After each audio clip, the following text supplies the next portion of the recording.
مبشرا صلاة وسلاما عليه وعلى آله وصحبه ومن تبعهم بإحسان إلى يوم الدين بإذنه وسراجا منيرا. اللهم صل وسلم على سيدنا ونبينا وقرة أعيننا محمد وعلى آله وصحبه أجمعين. اللهم انفعنا بما علمتنا وعلمنا بما ينفعنا وزدنا علما يا رب العالمين. ربنا زدنا علما وارزقنا فهما. اللهم زدنا علما وارزقنا فهما. اللهم ارحمنا بالقرآن واجعله لنا إماما وهدى ورحمة. Baik, ikhwan dan akhwat sekalian, insyaallah kita akan lanjutkan kembali kajian tentang sobahut dengan tema sobahut tilawah di dalam pembahasan kitab Hilyatul Tilawah fi Tajwidil Quran karangan Dr. Raihat binti Muhammad Mufid Syafaqi hafizahullah taala. Insyaallah kita akan masuk ke pembahasan berikutnya terkait tentang perkembangan qiraat ya, mulai dari era tabi'in hingga seterusnya. Sekali lagi saya ingatkan, mungkin ini adalah tema kelanjutan ya. Jadi kalau bagi di sini yang masih baru datang, ya, belum pernah menyimak sebelum-sebelumnya, maka harapannya menyimak materi sebelumnya karena pembahasannya berkelanjutan ya, dan ada hal-hal yang mungkin nanti kalau misalnya tidak dipahami itu sudah disampaikan pada pertemuan sebelum-sebelumnya, gitu ya. Insyaallah jadi bisa saling melengkapi satu sama lain.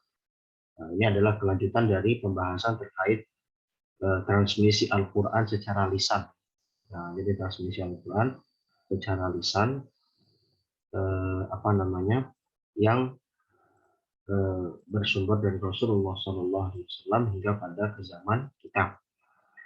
Setelah kita membahas dari sisi perkembangan dari zaman Rasulullah kepada para sahabat ya, dengan beberapa riwayat yang telah kita baca ya, bagaimana adanya khilaf terkait bacaan dan itu berpengaruh nanti kepada penulisan mushaf itu sendiri ya, pada zaman Sayyidina Utsman bin Affan radhiyallahu anhu menjadi suatu mushaf Utsmani yang berkembang kepada umat Islam hingga zaman sekarang. Nah, sekarang kita akan membahas tentang bagaimana perkembangan bacaan Al-Quran yang berbeda-beda tersebut ya hingga sampai ke zaman kita. Dan dari sini nanti muncul ya ilmu pertama di dalam sebagai ilmu yang terkodifikasi ya, dalam artian ilmu yang terkodifikasi pertama dalam Al-Quran itu ilmu qiraat. Terus setelah itu nanti akan berkembang menjadi ada ilmu tajwid ya, ada juga nanti ada Rasul Bobot, ada juga nanti membahas terkait pokok ibtidah ya, dan beberapa hal-hal yang berkaitan dengan Al-Quran, yang berkaitan dengan bacaan Al-Quran itu. Oke. Nah, kita akan lanjutkan kembali. Bismillahirrahmanirrahim. Qalat al-mu'allifah hafizahullah ta'ala wa nafa'ana Allah biha wa bi ulumiha darain. Wa tawazza'a al-qurra'u min at-tabi'in fil amsar al-islamiyah wa qara'a 'alaihim katsirun. Wa tatabba'at salasil al-iqra' wa takharraja 'ala aydihim a'immatun fil qira'ati kanu marji'an lin-nasi fil 'usur al-mukhtalifa. وأكبر الظن أن بداية التدوين في القراءات كانت مع القرن الثالث، ويتجه الباحثون إلى أن أول إمام دون في هذا العلم هو الإمام أبو عبيد القاسم بن سلام، حيث جمع فيه 25 قارئا. وقد بلغ عدد ما ألف في القراءات حتى تسميع بن مجاهد نحو 40 مؤلفا، منهم من اقتصر على قراءة واحدة ومنهم من تناول أكثر. فقد بدأ التأليف في كتب خاصة حيث كان كل تلميذ يضبط القراءات التي تلقاها من شيخه في كتاب خاص على شكل قراءات فردية. كتاب القراءات للكسائي وكتاب الإشتامي وعن حفص وكتاب الحلواني وعن هشام. Oke, ini bagian pertama. Kata penulis, setelah kita membahas tentang eh, transmisi Al-Quran pada zaman sahabat, yang kita lihat pada zaman sahabat secara khusus ketika masuk ke masa pemerintahannya Utsman bin Affan, ya, terjadi suatu apa namanya hampir terjadi konflik, ya, karena adanya khilaf terkait bacaan Quran, bahkan sampai ada ungkapan qiraati khairun min qiraati, bacaan saya lebih baik daripada bacaan Anda. Ya, kenapa? Karena itu berdasarkan salah satu hadis Nabi Shallallahu Alaihi Wasallam yang diriwayatkan Imam Bukhari, ya, hadis panjang ya, mengisahkan bagaimana Umar bin Khattab menemui salah satu seorang sahabat bernama Hisham yang sedang sholat membaca Quran yang tidak sama dengan bacaan yang dibaca Umar kepada Nabi SAW. Dianggapnya Hisham ini berbuat suatu bid'ah atau suatu bacaan yang tidak disanakan oleh Nabi SAW. Akhirnya diadukan kepada Nabi dan Nabi mengatakan benar. Umar disuruh baca dengan bacaannya benar, Hisham disuruh baca dengan bacaannya juga benar. Lalu muncullah suatu ungkapan fenomenal, ilal Qur'ana unzila ala sab'ati ahrufin faqra'u ma tayassara minhu. Ya. Itu perinciannya sudah saya sampaikan di pekan lalu. Jadi saya hanya sedikit murojaah secara umum. Nah, setelah itulah muncullah beberapa teori tentang apa itu sab'atu ahruf, ya. Sab'atu ahruf yang tentunya berbeda dengan qiraah sab'ah yang kita akan bahas sekarang. Kalau sab'atu ahruf itu terkait teori apa yang menjadi titik perbedaan. Satu bacaan dengan bacaan itu yang menjadi perbedaan itu pada masalah apa? Ya, pada kajian apa? Pada tema apa? Itu bisa terkait masalah nahwu shorof. Nahwu itu bisa dibagi terkait misalnya masalah isim.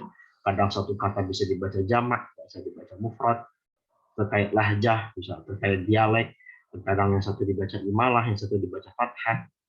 Dan berbagai perbedaan-perbedaan yang ada, ya. Yang saya pernah sampaikan, yang ini disandarkan satu teori yang terkenal dari Abdul Fadl Ar-Razi dalam Sab'atu Ahruf. Nah, sekarang ini nanti kita bahas tentang bagaimana qiraat itu menjadi suatu ilmu. Muncullah suatu ilmu qiraat. Nah, nanti qiraat itu dirumuskan menjadi qiraah sab'ah. Jadi qiraah sab'ah itu adalah suatu ilmu, keilmuan yang sudah terkodifikasi. Sementara kalau sab'atu ahruf, 7 huruf, itu adalah teori dasar. Teori dasar, gitu ya. Teori dasar atau kajian dasar terkait perbedaan bacaan Quran. Tapi dia bukan suatu ilmu khusus. Bukan ilmu sab'ati ahruf, bukan. Sementara kalau qiraah sab'ah itu dia menjadi suatu ilmu khusus. Nanti Imam Ibnu Jazari mengatakan ada sampai qiraah asyar, ya, sampai bacaan 10 bacaan. Oke. Nah, di sini setelah kita mengkaji masalah tersebut, kita akan lihat wa tawazza'al qurra'u min at-tabi'in fil amsal al-islamiyah. Dan setelah itu para ahli qiraah, para ahli Quran yang dari kalangan tabi'in, ya, kalangan tabi'in apa? Menolak ya sahabat bahwa mukminan. Ala dzalik. Kalau dia ketemu sahabat dan dia mukmin dalam keadaan mukmin. Begitu pula sahabat ketika ketemu Nabi dan mati dalam keadaan mukmin. Tabi'in datangnya tentunya setelah zaman Rasulullah. Ya, Rasulullah SAW wafat, mereka ada dan mereka berguru kepada sahabat. Jadi tabi'in ini murid-muridnya para sahabat. Nah, murid-muridnya para sahabat Nabi SAW ini ada yang sebagian mereka menspesialisasikan dalam bidang Quran, secara khusus bidang qiraat. Nah, para qurra, ya, yang mereka memang tersebar, ya, yang awalnya belajar dengan beberapa sahabat di Madinah, mereka tersebar ke berbagai penjuru negara Islam. Wa qara'a 'alaihim kafirun. Nah, mereka mengajar dan juga belajar. Mereka banyak belajar kepada para sahabat dan juga banyak yang belajar kepada mereka. Wa tataba'at salasil iqra wa tafarraja 'ala aidihim a'immatun fil qira'ah kanu marji'an lin-nasi fil usuril mukhtalifah. Nah, jadi mata rantainya itu dari Rasulullah, nanti setelah Rasul dari sahabat itu ke tabi'in, nanti tabi'in punya murid namanya tabi'in. Tabi'in punya murid tabi'in. Terus ke bawah tabi. Tapi kan biasanya kita nggak sering ngucapin gitu, ya. Kita sekarang generasi kita udah tabi ke berapa? Ya kan? Nah, biasanya kita hanya berfokusnya sampai tabi'in. Itu paling mentok. Kenapa? Karena itu khairul qurun, sebaik-baik generasi. Khairun nasi qarni, tsummal ladzina yalunahum, tsummal ladzina yalunahum. Kata Rasulullah SAW. Itu 3 generasi emas. Ya. Nah, minimal kita ketahui generasi emas umat Islam, secara khusus ketika kita membahas tentang kajian terkait transmisi bacaan Quran itu dari 3 generasi tersebut. Jadi tabiin ngaji ke sahabat, ya kan? Nah, tabiin yang tadi jadi murid, mereka jadi guru juga akhirnya. Jadi guru dengan bacaan yang mereka setorkan kepada sahabat, yang sahabat juga bisa berbeda-beda bacaannya yang Nabi Shallallahu Alaihi Wasallam ajarkan kepada mereka. Nah, setelah dari tabiin, murid tabiin punya murid lagi, tabiut tabiin, gitu ya. Nah, dari mereka itu nanti ada murid-murid tabiin ini yang dijadikan sebagai tokoh imam ilmu qiraat. Jadi mereka ini jadi imam itu sebenarnya bukan berarti menafikan tokoh-tokoh sebelumnya, gitu ya. Jadi misalnya nanti dalam ilmu qiraat kita kenal ada nama imam yang bacaan kita nih, Imam Hafs. Imam Hafs itu muridnya Imam Asim, gitu ya. Asim ini dia apa namanya termasuk generasi tabi'in. Asim bin Abi Najud. Dia ketemu dengan Abu Abdurrahman As-Sulami. Dia tabi'in generasi tabi'in. Ya kan ketemu tabi'in ya. Abu Abdurrahman As-Sulami sahabat. Abu Abdurrahman As-Sulami, terus muridnya Asim punya murid Hafs. Yang dijadikan imam itu Imam Asim, bukan Imam Abu Abdurrahman As-Sulami. Kenapa? Karena para sahabat nanti, misalnya Abu Abdurrahman As-Sulami, terus nanti mereka apa namanya ngaji ke para sahabat, itu adalah sumber asal mata rantai bacaan Quran. Jadi keluarga Rasulullah. Nah, Rasulullah itu nggak perlu kita bilang imam qiraat, itu adalah Rasulullah. Kenapa? Karena Rasulullah itu sebagai masdar, sumber utama. Ya, sahabat pun juga sebagai sumber masdar. Nah, turunan dari sahabat inilah nanti yang melahirkan banyak cabang dari murid-muridnya dan juga perkembangan ilmu. Jadi Asim, misalnya bacaan kita Hafs dari Asim. Asim itu saya koreksi lagi tabi'in benar ya. Abu Abdurrahman As-Sulami tabi'in. Nah, Abu Abdurrahman As-Sulami ini kami dari 5 sahabat. As-Sulami ini punya guru 5 sahabat. Zaid bin Thabit, Abdullah bin Mas'ud, Ubay bin Ka'ab, gitu ya, dan seterusnya. Nah, jadi itu secara sederhana mata-mata. Nanti kita di bawah ada pembahasan ada sanadnya ya. Sanadnya ini dari sanad penulis kitab ini. Yang kita bisa melihat bagaimana bacaan kita minimal dari website. Kalau kita punya sanad, itu bisa melihat oh ternyata bacaan kita ini terjaga karena mata rantai. Oke, nah jadi mereka ini nanti dari generasi tabi'in dan tabi'ut tabi'in inilah yang akan dimunculkan sebagai tokoh. Kenapa mereka jadi tokoh? Karena mereka nanti yang menjadi perumus. Mereka menjadi perumus ilmu tersebut, atau memang ulama lain yang merumuskan mereka jadi bacaan mereka sebagai satu standar yang tentunya bersandar atau bersumber kepada bacaan sahabat dan Rasulullah. Ya sama seperti misalnya kita mengkaji fikih gitu ya. Kenapa fikih itu kita nggak langsung saja bilang fikihnya Rasulullah, gitu kan, fikihnya Nabi. Gitu. Tapi kita misalnya pakai mazhab tertentu, mazhab Syafi'i, fikihnya Hambali. Karena memang tokoh-tokoh inilah yang pertama memang mereka menyebarkan dan mengkodifikasi ilmu tersebut, ilmu fikih menjadi suatu mazhab, dan para ulama-ulama sezaman dengannya dan murid-muridnya pula yang meneruskan dakwah mazhabnya. Sehingga mereka dinobatkan menjadi tokoh dalam ilmu fikih. Begitu pula dalam qiraat. Gitu ya. Jadi kita nggak perlu lagi qiraat Rasulullah gimana. Ya semuanya itu bersumber dari kodifikasi atau juhud usaha dari para a'immatul qiraah, para imam qiraah yang memang sudah disepakati umat sebagai tokoh yang berhak di dalam menentukan mana bacaan Rasul, mana bacaannya bukan masuk dari bagian bacaan Rasul, gitu ya. Wa akbaru dhanni anna bidayat at-tadwini fil qiraati kanat ma'al qarni tsani. ويتجه الباحثون إلى أن أول إمام دون في هذا العلم هو الإمام أبو عبيد القاسم بن سلام حيث جمع فيه 25 قارئا. Dan kalau dikaji dari sejarah, memang ada beberapa pendapat para ulama siapa tokoh yang pertama kali mengkodifikasi ilmu qiraat. Jadi kan sebagaimana saya pernah bilang, ilmu tajwid, ilmu qiraat itu di zaman Rasul nggak ada secara tulisan, apalagi dalam bentuk kitab, lebih nggak ada, karena mereka tradisi lisannya masih lebih kuat. Tradisi lisan itu masih lebih praktek-praktek masalah idgham, mad, izhar itu ada, tapi itu nggak ada namanya zaman Rasul, zaman sahabat. Ya, karena mereka sudah langsung mempraktekkan. Adanya istilah-istilah tersebut bahkan menjadi suatu ilmu dan bahkan juga dibentuk dalam bentuk kitab itu untuk memudahkan generasi setelahnya memahami ilmu tersebut agar tidak hilang. Itu termasuk ijtihad yang diperbolehkan tentunya dalam umat Islam, termasuk ijtihad yang dipertahankan. Agar dalam sebagian pendapat ahli usul mengatakan itu maslahat mursalah, ya, maslahat mursalah. Jadi dibentukkan ilmu khusus yang memang zaman Nabi nggak ada, tapi sebenarnya praktiknya sudah ada. Tujuannya apa? Untuk mensterilkan, menstabilkan ilmu tersebut. Nah, salah satu yang menjadi pembahasan adalah siapa tokoh yang pertama kali yang mengkodifikasi qiraat sebagai suatu ilmu. Dan kita sudah ketahui qiraatnya sudah ada. Ya, buktinya dari hadis Nabi SAW dalam Bukhari Muslim pun sudah ada tentang perbedaan bacaan antara Umar dengan Hisham.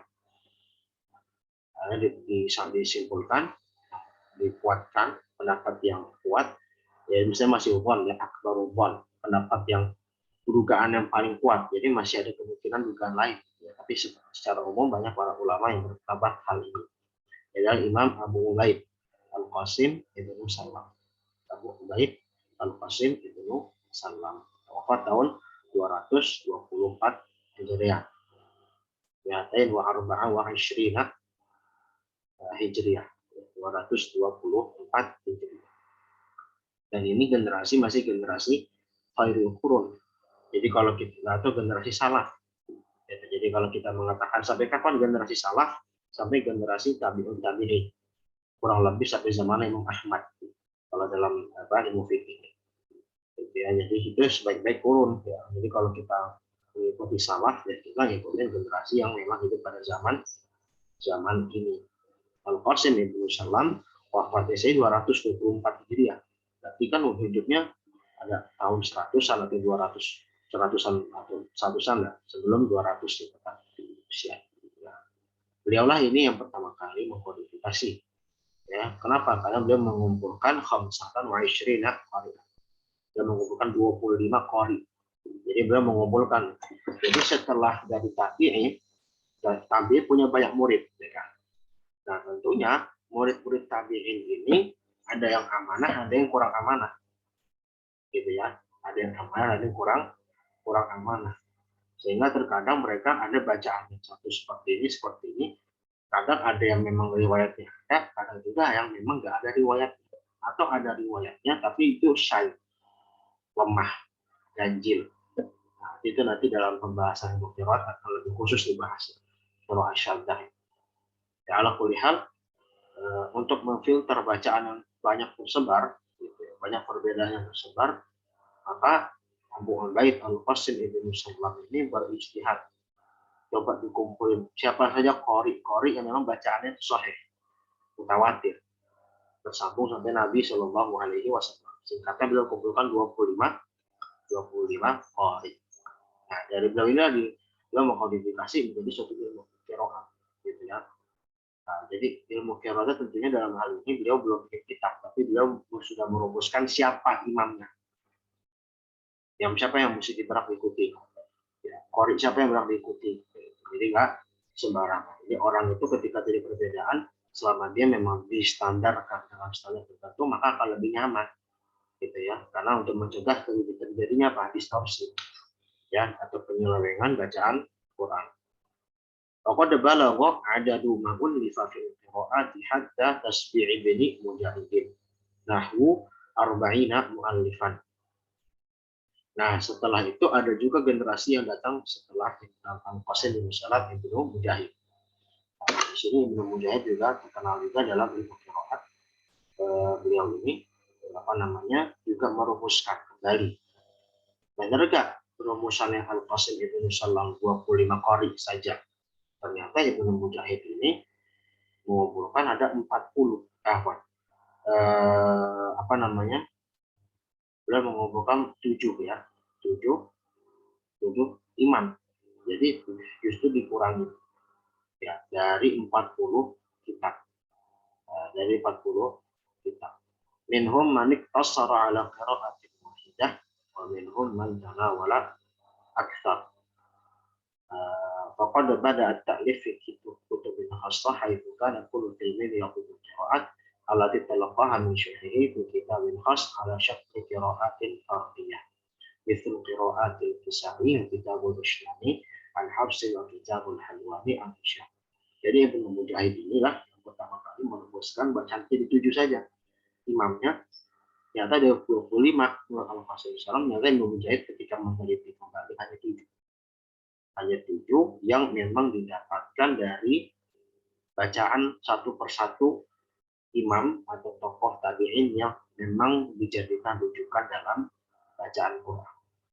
Jadi itu terkumpul dari 40 karangan kitab. Jadi setelah generasi Ibnu Al-Qasim Salam banyak dibikin kitab-kitab khusus tentang apa? Tentang bacaan Quran. Misalnya bacaan sebulan. Gimana cara bacanya? Bikin kitab. Tapi kitab-kitab itu sayangnya memang nggak semuanya tersebar sampai sekarang. Jadi kitab-kitab itu nggak terlalu banyak sampai sekarang, tetapi Ibnu Mujahid lah yang mengumpulkan. Singkat cerita, Ibnu Mujahid lah yang menjadikan tasbih, menjadikan 7. Nah, setelah itu gimana? Tsumma ja'a min ba'di haula jama'atun min al-a'immati tafarraghu lil Qur'an wa 'ulumihi wa ammu hayatahum fi khidmatihi falam yaqna'u bima talaqawhu min syaikhin wahidin fasaru yajubuna al-amsara bahthan 'an an-naqlati lil-dhabitina bi kitabillahi ya'khudunahu 'anhum fakana minhum Hafsun ad-Duri alladhi rahala fi talabil qira'at wa hakadha awda'a kullu imamin musannifin في كتابه ما وصل إليه بالإسناد المتصل من القراءات فالذي وصله 5 قراءات ألف في القراءات الخمس مثل أحمد بن جبير ومنهم من ألف في 6 قراءات كتاب الكفاية في القراءات الست لسبب الخياط ومنهم من ألف في 7 قراءات كتاب السبعة لابن المجاهد وتبعه كثيرون ومنهم من ألف في 8 كتاب التذكرة الظاهر بن غلبون وكذلك التلخيص في القراءة الثمن القبري ومنهم من ألف في 9 ككتاب الشمس المنيرة في القراءات التسعة الشهيرة للصدوق الخياط أيضا ومنهم من ألف في 10 وهم الكثر ككتاب الشامل والغاية والمبسوط في ابن مهران ومنهم من ألف في 11 قراءة ككتاب الجامع في القراءات العشر والأعمش لبني فارس الخياط وهكذا إلى أعظم ما عرف في هذا الباب الكامل في القراءات الخمسين الإمام البخاري. Jadi bagian ini setelah generasi tersebut, tadi kan sudah generasi Ibnu Mujahid. Nah, pada masa Ibnu Mujahid itulah mulai berkembang para ulama, para ahli Quran yang memang berfokus dalam bacaan Quran itu untuk apa? Untuk rihlah atau arif lain dalam rangka untuk mencari bacaan Quran yang memang sesuai dengan riwayat yang sahih dan mutawatir. Jadi nanti kita ada pembahasan khusus tentang salah satu syarat bacaan Quran itu bisa diterima. Kenapa sih bisa terjadi perbedaan yang banyak dan setelah perbedaan banyak itu dirumuskan menjadi misalnya sekarang hanya 7 saja dan bahkan Imam Ghazali mendapatkan jadi 10 Kenapa? Yang tadinya banyak terus dirumuskan hanya jadi 10. Apa salah satu faktor? Karena berdasarkan nanti yang dirumuskan Imam Ghazali itu ya adalah karena dia harus sesuai dengan secara riwayat, dia harus mutawatir. Jadi dalam Al-Quran itu tidak bisa kita mengenal riwayat yang statusnya syadz saja itu nggak diterima. Bacaan Quran syadz itu nggak diterima dalam sholat ataupun luar sholat. Kalau dalam melakukan taklim itu boleh. Itu ada pembahasan khusus. Di bab setelah bab ini ada beberapa tentang syurutul qiraati shahihah, tentang syarat-syarat bacaan yang benar. Nah, salah satunya adalah mereka memang harus mencari mutawatir atau minimal masyhur. Mutawatir atau masyhur. Ya, berbeda dengan ilmu hadis yang hadis ahad pun masih boleh dipakai ya sebagian aspek. Nanti ada qiraat ahad, itu nggak boleh dipakai. Gitu ya, contoh-contohnya banyak. Oke. Nah, intinya ketika ketika hal tersebut terjadi perbedaan itu, maka para ulama itu rihlah. Mereka mencari dari satu guru kepada guru lain yang itu tersebar. Jadi para ahli Quran ini juga tersebar hanya di Madinah. Bahkan di Madinah itu hanya tersisa sedikit. Ada yang ke Kufah, ada yang ke Basrah, ada yang ke Syam, ya. Bahkan ada yang sudah masuk ke Asia Tengah, gitu ya, seperti daerah stan-stan sekarang. Ya. Mereka banyak tersebar di sana dan mereka mencari riwayat bacaan yang memang sesuai ya dengan apa yang memang mereka yakini dan mereka dapatkan, yang mutawatir disambung sampai Rasulullah Shallallahu Alaihi Wasallam. Setelah itu setelah mereka rihlah, mereka dapat mengumpulkan masing-masing tokoh ini berbeda-beda. Ada yang mereka dapatnya yang menurut mereka sahih dan mutawatir hanya 3. Ada yang mengatakan 5. Contohnya tadi al-qiraatul khams. Ada yang cuma mengatakan 5 saja. Qiraat yang sahih mutawatir, terus juga dia muttasilus sanad, ittisalus sanad, ya kan? Maka dia hanya dianggap 5. Contohnya Imam Ibnu Jubair. Ya. Ada juga misalnya mengatakan 6. Al-qiraatis sit, Imam Sabit al-Khayyab. Ya kan? Ada juga yang mengatakan 7. Ini paling banyak yang diikuti generasi setelah Ibnu Mujahid. Jadi makanya kalau kita misalnya ngaji muqaddimah ya, khusus ilmu qiraat itu ya, pasti tokoh yang paling inti kita harus kenal itu Ibnu Mujahid. Sebelum Imam Syafi'i, sebelum Imam Abu Amr Ad-Dani, sebelum Imam Ibnu Jazari, sebelum nanti misalnya kalau yang generasi modern misalnya Syekh Samanudi atau misalnya Mustafa Al-Izmiri, tokoh-tokoh yang memang menjadi mujaddid ilmu qiraat pada zaman sekarang.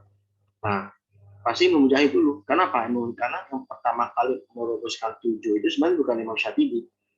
Imam Syatibi itu generasi datang jauh. Ya, beliau wafat 500-an Hijriah. Ya, Imam Syatibi itu generasi jauh, 200 tahun setelah Mujahid ada dan wafat. Imam Syatibi itu juga mengambil 7 qiraat itu dari Imam Abu Amr Ad-Dani dalam kitab At-Taisir, Qiraat As-Sab'ah. Abu Amr Ad-Dani yang bikin kitab khusus, kitab yang melanjutkan sebenarnya, melanjutkan as-sabahnya Ibnu Mujahid, dibikin At-Taisir fil Qiraatis Sabah. Nah, At-Taisir fil Qiraatis Sabah inilah yang menjadi cikal bakal matan Syatibiyah yang terkenal sekarang untuk matan muktamad dalam ilmu qiraat. Jadi matan Syatibiyah itu sebenarnya tanda kutip mereka beliau itu meringkas bahasan yang disampaikan kitabnya Imam Ad-Dani dalam At-Taisir. Dibikin nazam untuk bisa dimulai dihafal. Nah, sebelum Ad-Dani bikin At-Taisir ada Ibnu Mujahid. Dan kita as-sab'ah dirumuskan dengan 7 imam. Siapa saja? Nah, kita tahu misalnya ada Nafi', ada Ibnu Katsir, ada Abu Amr. Ini Ibnu Katsir beda ya dengan Mufassir. Ibnu Katsir Mufassir itu kan generasi 700 Hijriah. Kalau Ibnu Katsir yang Imam Qiraah itu dia generasi tabi'in. Ya, tahun 200-an Hijriah. Dan beliau gurunya Imam Syafi'i dalam bidang Qiraah.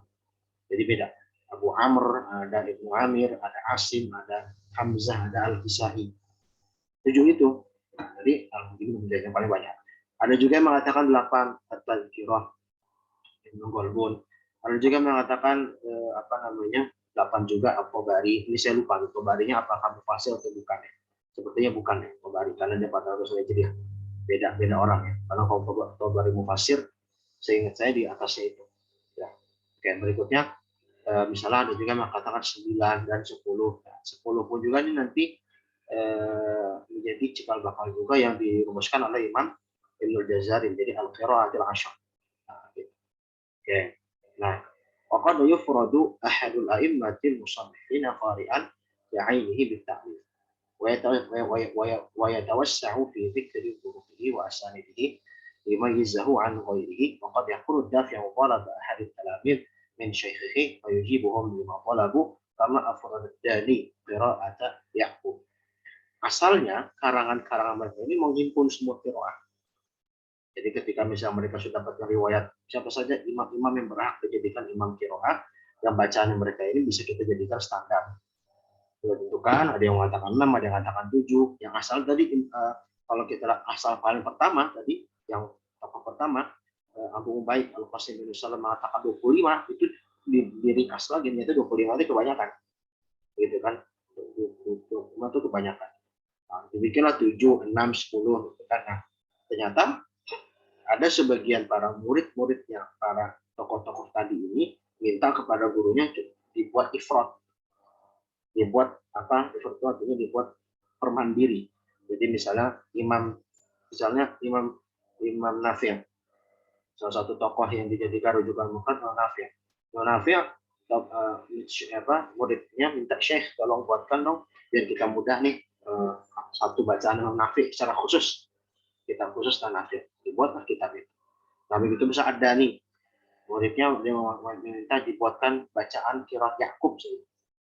Yakub itu kan dibuatkan qiraat Yakub. Tapi uniknya sebenarnya ada ini seingat saya beliau tidak memasukkan Yakub ini menjadi qiraat yang mutawatir, karena ada ini yang mengarang qiraat Sabah nggak masukin Yakub ya. Dulu mungkin masih ada pesal ya, yang menjadikan Yakub Abu Ja'far dan Khalaf ya, itu 3 imam tambahan itu yang dirumuskan Imam Jazari jauh ya, tahun 700-an Hijriah, 800-an Hijriah gitu. Ya benar ya, ya 700-an Hijriah, 700-an gitu kan. Nah, sehingga apa namanya, ini yang iskal bagi saya juga ya. Tapi ala kulli hal secara umum setelah dibuat secara umum himpunan qiraat, ada yang meminta dibagi ifrad, fardiyah dibuat permandiri agar lebih mudah. Idzan fasababul ikhtilaf fi dzikri adad al-qira'at at-tasanif ala hasbi ma talaqqa al-tilmid an syaikhih wallahu a'lam. Jadi sebagai kesimpulan mudah. Sehingga bisa kita dapatkan sebab perbedaan dari jumlah qiraat. Ada yang tadi 6, ada yang mengatakan 7, ada yang mengatakan 9, ada yang mengatakan 10. Itu tergantung memang dari hasil talaqi murid kepada syekh. Yang syekhnya itu nanti mereka mengumpul dari bacaan-bacaan yang mereka dapatkan dari guru-guru mereka. Ya. Seperti contoh nanti misalnya Imam Warash murid Imam Nafi'. Imam Warash itu sebelum talaqi ke Imam Nafi', beliau sudah berguru kepada 70 guru. Imam Warash. Jadi sebelum beliau berguru kepada Imam Nafi', beliau sudah berguru dulu, bahkan beliau sudah menjadi syekh. Jadi Warash itu asal dari Mesir. Orang Mesir, terus beliau namanya Uthman bin Sa'id. Uthman bin Sa'id Warash. Beliau dari Mesir sudah syekh, jadi tokoh. Beliau setelah mendapat kabar ada imam tuh yang paling qari, yang memang menjadi rujukan utama dalam bacaan qiraat selain guru-gurunya Quraisy ini. Siapa? Nafi'. Nafi' gurunya Imam Malik juga ya dalam bidang qiraat. Akhirnya beliau rihlah dari Mesir ke Madinah. Nafi' di Madinah. Talakilah kepada Imam Nafi'. Nah, ternyata pas talahi ke Nafi', Waris meriwayatkan dari Nafi' itu harus punya ikhtiarat punya beberapa bacaan-bacaan yang sebenarnya berbeda dengan Imam Nafi'. Kayak kalau dalam qiraat Nafi' itu yang paling sesuai dengan bacaan Nafi' itu Imam Qalun, bukan Waris. Karena Waris itu ada sebagian yang sama dengan Imam Nafi', tapi ada juga bacaannya tidak sama dengan Waris, dengan Nafi'. Bahkan banyak khilaf. Banyak khilaf. Ya, contohnya misalnya Qalun itu nggak membaca taklil. Tapi Waris baca taklil wadduha. Tapi sementara Wan Qalun nggak baca wadduha. Dan beberapa contoh-contoh lain.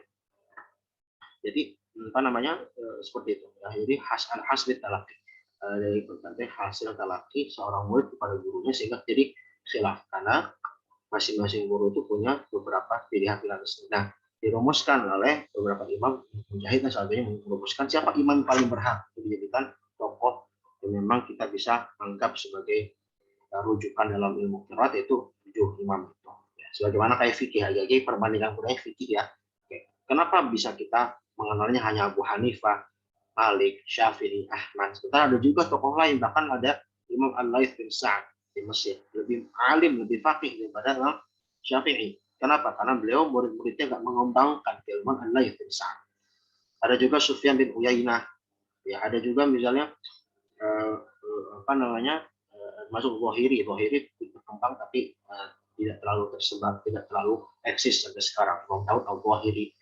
Kenapa hanya 4 orang itu yang paling terkenal sampai sekarang?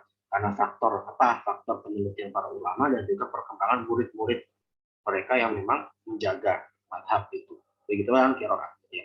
Jadi selain faktor riwayat, faktor juga perkembangan bacaan yang dikembangkan oleh murid-muridnya. Seperti itu. Wa amal qiraatul Qur'aniyah, tetapi bedanya antara qiraat dan fiqh, bedanya qiraat itu harus dengan apa? Riwayat. Gitu ya. Sementara kalau fikih ada memiliki ijtihad, makanya di fikih itu bisa berbeda antara ijtihad satu imam dengan imam yang lain. Sementara kalau qiraat itu tidak ada ijtihad. La atau akan ada kaidah la qiyas fil qiraat. Tidak ada qiyas. Itu bacaan dikiaskan, dianalogikan dengan bacaan lain. Sehingga hukumnya seperti ini. Kalau nggak ada riwayatnya batil. Batil dan bisa menjadi syadz bacaan tersebut. Gitu ya.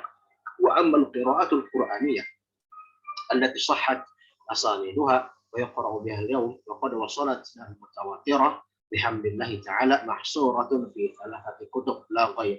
Nah, ini ringkasnya seperti ini ya, seperti ini. Nah, mungkin kemungkinan nanti kalau mau perinciannya, salah saya mau adakan daurah tentang tarikhul Qurra al-Ashr. Kalau kitab khusus pengantar tentang sejarah bagaimana perkembangan ilmu qiraat itu dan bagaimana masing-masing berbeda imam per imam.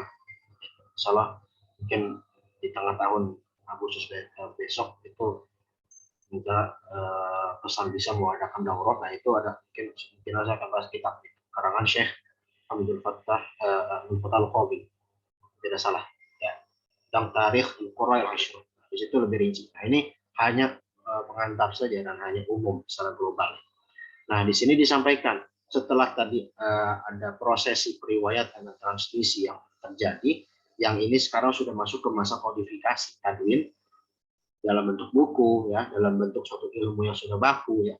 Maka setelah itu didapatkanlah singkatnya jadi 7 yang paling umum, 7 ya kan, 7 qiraat yang itu sanadnya terjaga ya kan lalu juga misalnya bacaan sesuai dengan nahwu. Makanya yang ini disampaikan Imam Ghazali ya.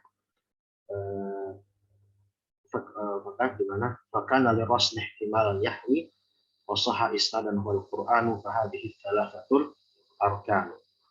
Jadi ada beberapa rukun bacaan Quran mesti sehat atau isnad, terus juga harus sesuai dengan kaidah nahwu syaraf, juga harus sanadnya sanad sahih apa namanya? Sanad sahih sesuai dengan nahwu syaraf, yang satu lagi harus dengan rasul muhman. Kaidah rasul muhman. Nah, begitu.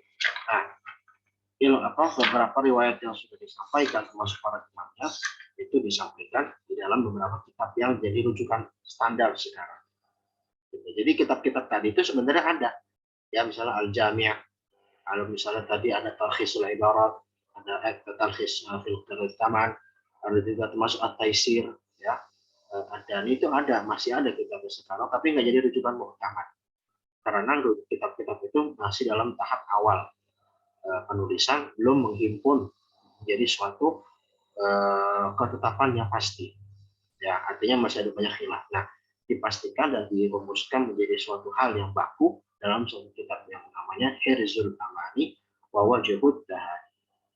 Yang ini menjadi suatu nama umumnya Syatibiyah. Namanya Hirzul Amani sampai itu dari bait di salah satu bait apa namanya Syatibiyah dinamakan Syatibi Hirzul Amani wa Wajhud Dahani. Karena oleh Imam Al-Qasim bin Firruh Asy-Syatibi. Asy-Syatibi. Jadi matan Syatibi al-ma'ruf bi Syatibi. Nah, jadi tadi saya sampaikan matan ini itu adalah ringkasan dari at-tafsir dari kalangan Imam Abu Amr ad-Dani.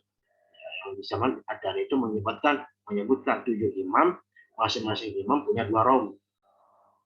Gitu. Dan masing-masing rawi punya 2 thariq. Thariq itu adalah jalur periwayatan di bawahnya para rawi imam qiraat. Sehingga terkumpulan di situ Syatibiyah ada 14 thariq. 14 thariq ya, dari masing-masing 7 ya, ada 7 imam, masing-masing rawi ada 2, terus ada masing-masing imam qiraat ada 2 rawi, masing-masing rawi ada 2 torik. Jadi ada 14 torik. Nah, setelah zaman Imam Asy-Syafi'i dibuatlah penelitian ulang oleh Imam Al-Jazari. Al-Jazari tahun 483 Hijriah. Kalau Imam Syafi'i 590. Artinya kurang lebih bedanya 300-an tahun. Ya. Imam Al-Jazari meninjau ulang kajian tentang riwayat yang ada dalam bacaan Al-Quran. Benar nggak hanya 7? Gitu kan, yang memang dirumuskan Imam Syafi'i dari rumusan Ad-Dari, adanya dari Imam Mujahid. Benar nggak? Hanya 7 itu. Apakah masih memungkinkan ada bacaan lain yang bisa masuk dalam bacaan yang mutawatirah dan bisa diterima dalam bacaan umat Islam secara umum, baik dalam sholat ataupun dalam sholat? Ternyata masih ada. Makanya Imam Ghazali katakan muhaqqqiq, hujjatul qurra. Belum, jadi semakin zaman itu mundur ya, terkadang muncullah pembaharu-pembaharu memang bisa melengkapi dari generasi sebelum. Salah satu Imam Ibnul Jazari. Ternyata ketika merumuskan ada 3 imam tadi yang ternyata masih bisa dianggap syarat mutawatir, sihhatul isnad, sebenarnya sangat sahih. Terus dia sesuai dengan kaidah nahwu syarah, dan juga ternyata dia juga sesuai dengan kaidah dalam penulisan Qasam Utsmani. Itu siapa? Abu Ja'far, Khalaf Abu Ja'far, Ibnu Yaqub dan Al-Khalaf. Al-Khalaf ini rawi dari Imam Hamzah, tetapi dia juga jadi imam qari juga yang juga meriwayatkan bacaan sendiri. Nah, jangan dibuat itu, dibukalah kitab Ad-Durratul Mudhiyah. Nah, ini jadi kalau misalnya bagi ada yang takhus dalam qiraat, 2 kitab ini jadi inti. Syatibiyah ada 1173 bait. Kalau jadi dia alfiyah dalam ilmu qiraatnya ya. Nah, Ad-Durrah ya, Ad-Durrah itu dia jumlahnya kurang lebih berapa nih? Kalau usul itu 60 bait. Usul itu 60 bait. Karena saya kalau nggak salah lebih dari itu. Nah, Ad-Durratul Mudhiyah. Jadi di sini dia Ad-Durratul Mudhiyah ini dia menambah 3 qiraat yang tidak disampaikan Imam Asy-Syafi'i. Yang sebenarnya masih bisa memungkinkan masih memungkinkan diterima di dalam periwayatan. Nah, berikutnya ada An-Nashr fil Qira'at al-Ashr, lagi karangan Imam Ibnul Jazari. Nah, di sini Imam Ibnul Jazari menghimpun berbagai macam kitab-kitab qiraat sebelumnya. Di An-Nashr itu kalau bentuk kitab aslinya itu 4 jilid biasanya. Ya, dan kalau di rumah ada kitab An-Nashr 4 jilid. Di situ kitab itu bagian kitab jilid pertama itu membahas tentang apa? Sanad-sanad Quran dari berbagai kitab-kitab yang memang sudah dikaji dan sudah dibuat oleh para ulama terdahulu. Nah, misalnya tadi ada misalnya dari karangan Sabatul Khayyat, ya, karangan misalnya Ibnu Mujahid, ya, dan karangan imam lainnya dibuat di dalam satu kitab ini, dihimpun berbagai riwayat bacaan Quran yang memang dianggap bersambung sampai Rasulullah SAW.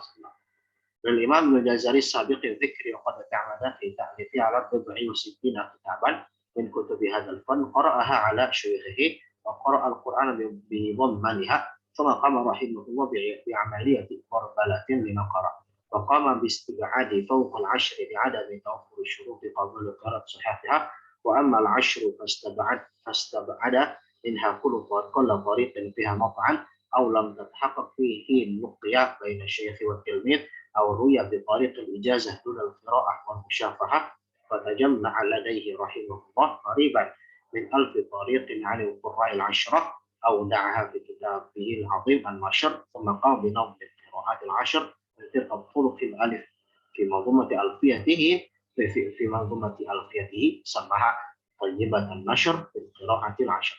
Ya, Nashr ini jadi menghimpun bagi riwayat yang ada beserta sanad-sanadnya, tetapi di situ dikaji, ditinjau ulang oleh Imam Ghazali mana yang memang sesuai dengan syurut qira'atus shahihah. Ya, jadi pembahasan khusus ya. Tadi syurutnya sudah saya singgung. Jadi harus sesuai dengan Rasul Mufani, nahwu syaraf sama sihhatul isnad. Sanad ini termasuk harus dengan mutawatir. Jadi dikumpulkan di situ kurang lebih terhimpun ada nanti 900-an qari. Dan harus jalur periwayatan memang dianggap bisa dijadikan salah satu bacaan yang disayang standar. Makanya dikenal ada istilah qiraat asyar sugro kubro. Kubro itu yang menjadi yang sampai 900-an jalur periwayatan. Oke. Nah, itu di situ ada beberapa kajiannya bagaimana beliau mungkin meneliti di situ ada bacaan yang memang dia nggak bisa diterima. Kenapa? Karena salah satu riwayatnya ijazah saja. Ijazah artinya dia tidak dibaca. Murid nggak baca kepada guru, guru nggak bacakan kepada murid. Jadi nggak ada bacaan. Padahal Quran itu nggak boleh ijazah. Quran itu nggak boleh sekedar ijazah. Artinya nggak boleh sekedar guru izinkan riwayat nih, silakan. Murid saya punya murid, saya ijazahkan kepada fulan. Nih silakan, saya ijazahkan Quran tanpa ada talaki bacaan. Nah, itu dikritisi Imam Al-Jazari riwayat tersebut sehingga jadi dimasukkan dalam kategori qiraat yang sahih. Nah, singkatnya beliau menjadikan di kumpulan jadi ada 10 imam. Ada 10 imam tambahan yang 7 dari yang Imam Syafi'i sudah rumuskan, 3-nya dari perumusan dari Durratul Mudiyah dan dilengkapi dalam kitab An-Nasyr. An-Nasyr ini tadi saya bilang kitabnya 4 jilid. Ya, tergantung cetakan juga ya. Beberapa cetakan bisa sampai cuma 3, ada bahkan 5. Nah, tapi untuk meringkas itu dibuat nazom.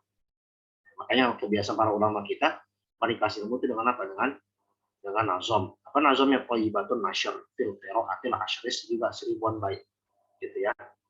1000-an bait. Kalau Durrah seingat saya nggak sampai 100, nggak sampai 1000-an. Nah, jadi ada 3 kitab inti dalam qiraat itu. Syatibiyah, Durratul Mudiyah, Thayyibatun nasyr. Ya itulah kitab itu yang sudah merumuskan semua jalur riwayatnya pelik itu. Yang tadi kita kaji secara umum, bagaimana para imam kita berusaha keras agar apa sih tujuan mereka bikin ini? Biar bacaan kita ini terjaga. Gitu. Biar nggak terjadi penyelewengan bacaan. Ya, itu kan janji Allah kan, bagaimana menjaga Quran itu hifdzul qiraah wa hifdzul makna wa hifdzul kitabah. Nah, para ulama qiraat ini yang berjaga untuk hifdzul qiraahnya itu. Ya. Sehingga mereka lah yang menjadikan bacaan kita bisa sampai sekarang ini terjaga. Jangan ada banyak perbedaan, yang perbedaan itu masih bisa ditolerir ya selama dari mulai. Tetapi zaman sekarang kita hanya umumnya itu apa? Hafaz doang. Hanya karena bacaan hafz itu pun dari asing. Sementara ada 7 atau 10 ini biasanya hanya jadi kajian akademik. Nah, tapi sekarang sudah berkembang ya beberapa lembaga Quran ya, bahkan di MPQ sendiri ada perlombaan qiraah sab'ah. Nah, itu suatu juhud para ulama kita yang berfokus dalam bidang qiraat untuk menjadikan bacaan Quran ini yang sudah dirumuskan para ulama kita ini terjaga dengan perbedaan-perbedaan yang memang diakomodasi. فكل قراءة أو رواية أو وجه مكتوب في أحد الكتب الثلاثة وضيف فهو مقروء به ومتلقى بالقبول. Jadi intinya sampai 10 itu adalah sudah diterima. Memungkinkan nggak tambah 10 jadi 15 jadi 20? Sepertinya tidak memungkinkan. Kemungkinan besar. Kenapa? Karena para ulama yang datang selain Al-Jazari sepakat Al-Jazari itu tokoh yang paling sentral, sudah paling alim dan sudah paling teliti dalam mengkaji qiraat. Dan ketika diteliti kembali, rata-rata nggak nambahin imam, tapi nambahin torik. Seperti Imam Al-Izmiri, dia menambahkan torik dalam riwayat Hafs. Yang 52, yang Hafs itu salah 52 torik, 52 jalur periwayatan dari Imam Hafsnya ditambah jadi 57. Nah, itu memungkinkan. Torik. Tapi kalau imamnya ditambah, Imam A, Imam B, nah, kayaknya nggak memungkinkan. Tetapi kalau memang ada nanti, dan memang itu diterima, kabul, nah, itu bisa aja. Ya, tapi sejak dari zaman Ibnu Jazari sampai sekarang, Ibnu Jazari wafat 833 Hijriah, sekarang kalau itu sudah 1444 udah hampir 600 tahun, nggak ada istilahnya penambahan atau pengurangan imam itu, gitu ya. Sehingga memang sudah hampir sepakat umat itu ya hanya sampai 10.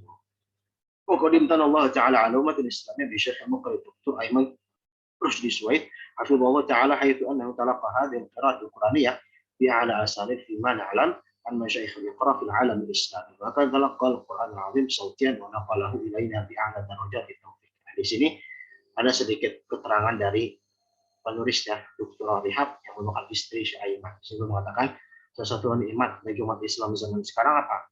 Ada ulama qiraat yang masih memang menjaga hal tersebut, bahkan sanatnya tinggi. Jadi sanat tinggi itu dikatakan bahwasannya semakin dekat kepada sumber sanad Rasulullah SAW, maka dia sanatnya tinggi. Tapi tidak banyak periwayat.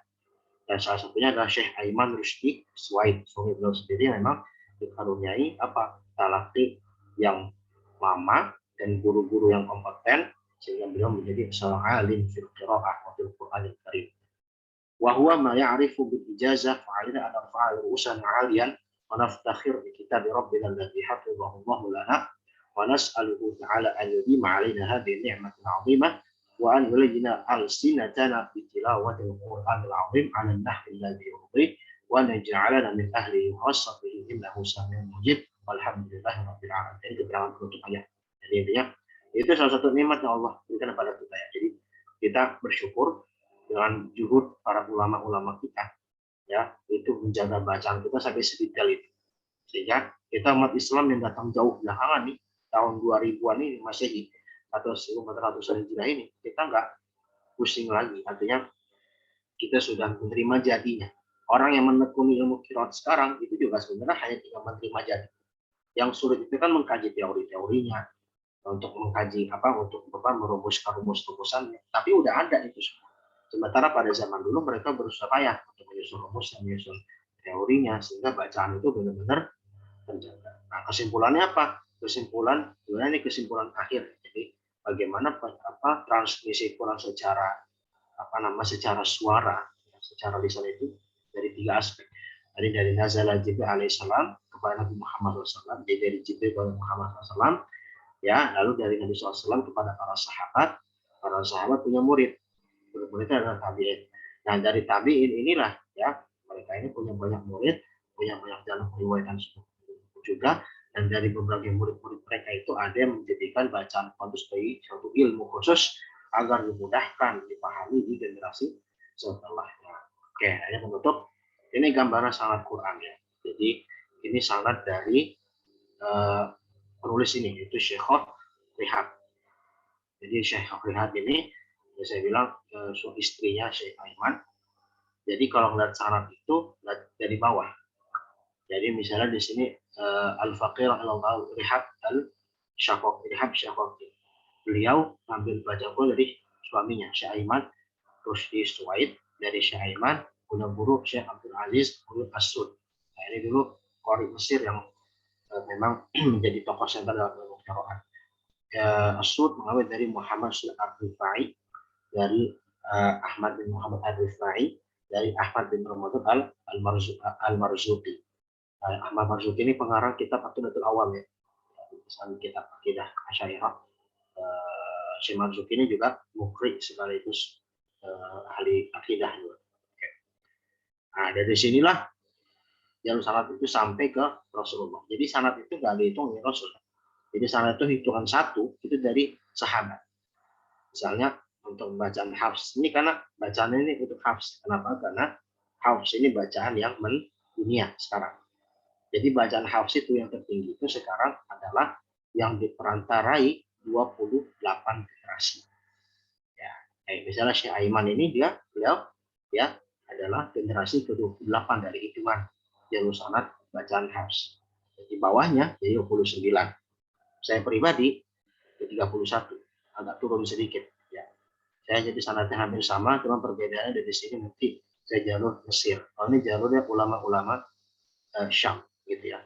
Ketemu dengan nanti Syekh Ibrahim Al-Hamidi. Nah, yang menjadi titik inti kalau kita lihat dari perkembangan riwayat itu kayak gini. Rasulullah punya murid Zaid bin Thabit. Yang ini nanti menjadi masdar. Zaid bin Thabit hampir di setiap qiraat pasti ada sanadnya ke Zaid bin Thabit. Nah, tapi untuk Hafs sendiri sebenarnya ada 5. Zaid, Abdullah bin Mas'ud, Ubay bin Ka'ab, Ali bin Abi Thalib, Uthman bin Affan. Makanya menjadi kuat bacaan Hafs itu karena sahabatnya 5 periwayatan. Gitu ya. Sementara sebagian qiraah hanya 2, hanya 1. Gitu ya. Untuk Hafs sendiri 5 sanadnya sambungan. Nah, dari Ibnu Thabit ke As-Sulami. As-Sulami ke Asim bin Abi Najud. Asim bin Abi Najud kepada Hafiz bin Sunan Al-Bazzaz atau Imam Al-Bazzar. Ada 2 redaksi. Hafiz punya murid Ubaid bin Usaybah. Terus ke bawah ya sampai generasi kita sekarang. Nah, inilah mungkin gambaran periwayatan Quran sehingga termasuk ya salah satu keistimewaan umat Islam ya. Jadi bacaan kita terjaga dengan sanadnya. Baik, mungkin maaf lebih dikit 1 menit. Itu mungkin yang bisa saya sampaikan untuk hari ini. Semoga bermanfaat. Kalau ada diskusi silakan, kalau tidak ada untuk saja. Demikian. Wabillahi taufiq wal hidayah. Baik, jazakallahu khairan barakallahu fiik kepada Ustadz Abid atas penyampaian materinya. Semoga bisa bermanfaat bagi kita semua. Dan kita masuk ke sesi tanya jawab ya bagi teman-teman peserta sekalian. Jika ada yang ingin memberikan pertanyaan kepada Ustadz, bisa dengan mengetikkan pertanyaannya di chat atau bisa dengan langsung on mikrofonnya untuk menanyakan secara langsung. Bisa terserah mau baik menulis pertanyaan di chat atau langsung on mikrofon untuk memberikan secara langsung pertanyaannya. Mungkin akan Ana tunggu sampai 1 menit sampai pukul 6:34. Jika memang tidak ada yang memberikan pertanyaan, maka dengan itu kajian pada pagi hari ini bisa kita tutup.